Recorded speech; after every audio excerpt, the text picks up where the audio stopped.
शिल्पा, काय पाहता शेताकडे या सह्याद्रीचे कडे की मावळतीचा सूर्य? आऊसाहेब, अंधार झालाय, सूर्य मावळत लागत आहे. अंधार फक्त आकाशातच नाही तर अंधार समू बाजूला दाटलेला आहे. आऊसाहेब, ही आपली पुण्यभूमी, हा आपला सह्याद्री. या मातीवर अनेक थोर संतांचे आणि वीरांचे पाऊल पडले आहे. तरी सुद्धा या गडांवर, या किल्ल्यांवर परकीय सत्तांचे निशाण कशासाठी सोडते? मला सांगा, रयत आपली, गड आपले, तरी सुद्धा हुकूम मात्र दुसऱ्यांचा? नाही शुभा, ते राज्य असले नव्हे. आपण केवळ त्यांच्यात दाखवत आहोत. ते आपली माती वापरतात, आपल्याच लेकरांना नोकरी देतात आणि त्याच लेकरांकडून आपल्या लोकांवर जुलूम करतात. येथील लोक अजूनही गुलामगिरीच्या विचारांचे ओझे वाहत आहेत. त्यांना हे उमजत नाही की परकीयांची चाकरी म्हणजे गुलामगिरीच होय. आणि म्हणूनच गुलामीच्या पायावर उभे राहिलेले वैभव एक खरे वैभव कधीच नसते.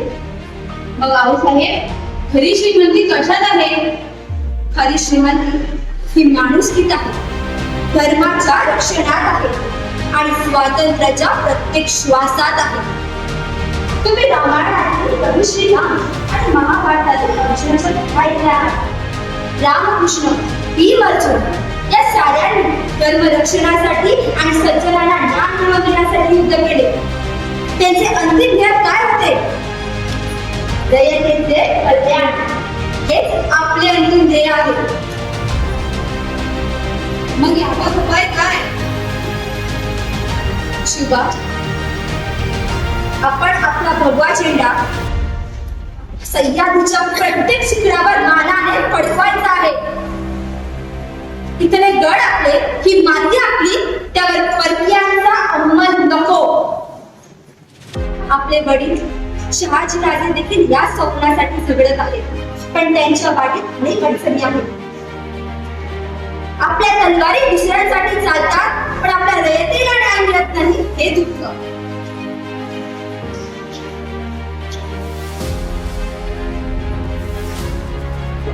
आऊसाहेब, काय झाले आऊसाहेब? आपण बेचैन दिसताय. आपल्या रयतेवर अनेक परकीयांचे हल्ले होत आहेत. आपल्या रयतेला, आपल्या जनतेला गुलामगिरीच्या बंधनात जखडून ठेवत आहे. आपल्या रयतेचे, आपल्या जनतेचे होणारे हाल करून बेचैन झाले. आपल्या मुलगाची, आपल्या प्रांताची होणारी धूळधाण बघून बेचैन झालं. या नीच कपटियांच्या अन्यायाला बळी पडलेल्या आणि खाया पाकड्यांचे हंबरडे, त्यांचे दहीवर ऐकून बेचैन झालोय आम्ही शिल्पा. यावर उपाय एकच, स्वराज्य, हिंदवी स्वराज्य. हे साम्राज्य इतके मोठे आहे की आपण इथे काय करू शकतो आऊसाहेब? ना माझ्याकडे ना सैन्य, ना मोठी जहागीर. शिल्पा, स्वराज्य हे आधी मनात जन्माला येते, नंतर प्रत्यक्षात. तुमच्या मनात पेटलेली ही अन्यायाची चीड ही स्वराज्याची पहिली ठिणगी आहे. शिवा, हे घ्या, आई भवानीची तलवार.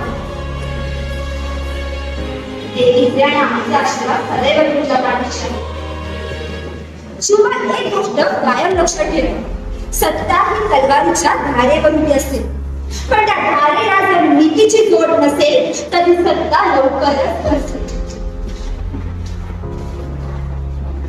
आऊसाहेब, श्रींची इच्छा आणि आपली आज्ञा शिरसावद्य. आम्ही वाघाच्या छातीने सांगतो, या सह्याद्रीच्या दगडाला सोन्याचा मुद्दावर येणारे रयतेचे हिंदवी स्वराज्य याच भूमीत उभे करू.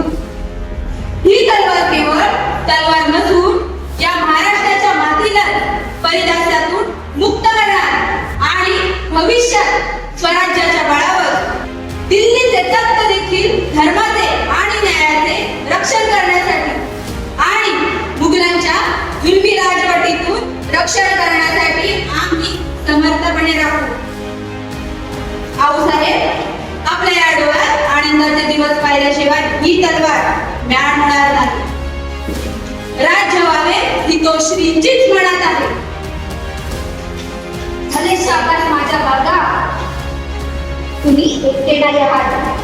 तुमच्या सोबत हे सह्याद्रीचे कडे, ते मावळे आणि हा जिजाऊचा आशीर्वाद आहे. शुभा, तुमच्या हातात ही तलवार केवळ शत्रूचा शिरच्छेद करण्यासाठी नाही, तर न्याय आणि सत्य यांचे रक्षण करण्यासाठी आहे.